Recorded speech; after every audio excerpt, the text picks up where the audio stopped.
السلام علیکم ورحمۃ اللہ وبرکاتہ۔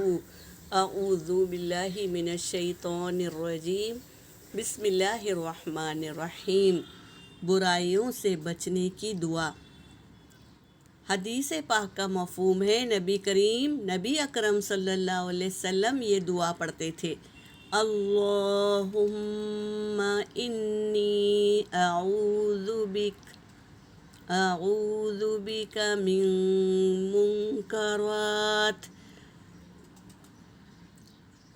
منکرات الاخلاق والاعمال والاہواء۔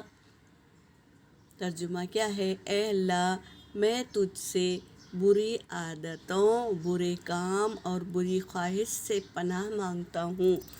یہ دعا پڑھ لیں گے تو نہ ہماری بری عادت رہے گی اور نہ ہم برے کام کریں گے اور نہ بری خواہش ہمارے اندر آئے گی۔ تو ہمیں یہ دعا پڑھ کر اپنے آپ کو بچا لینا ہے برائیوں سے۔ فرمان رسول صلی اللہ علیہ وسلم ہے: میری امت کے سارے گناہ معاف ہو سکتے ہیں سوائے ان گناہ گاروں کے جو کھلم کھلا گناہ کا ارتکاب کرنے والے ہیں۔ یعنی اللہ تبارک تعالیٰ رسول صلی اللہ علیہ وسلم کے ذریعے ہمیں بتایا کہ ہم اگر گناہ ہم سے صادر ہو گیا ہے تو ہم کو کیا کرنا ہے؟ معافی مانگ لینا ہے۔ سب سے پہلے اللہ کے سامنے جھک کر معافی طلب کر لینا ہے، بخشش کرنا ہے۔ بخشش طلب کرنا ہے تو اللہ بخش دیتے ہیں۔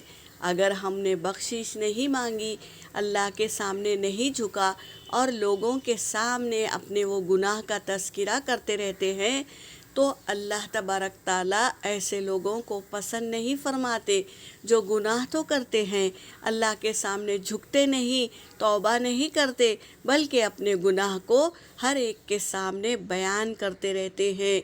یہ کیا ہے؟ بہت اللہ کے سامنے بہت ناپسندیدہ عمل ہے، تو ہمیں ایسا نہیں کرنا ہے۔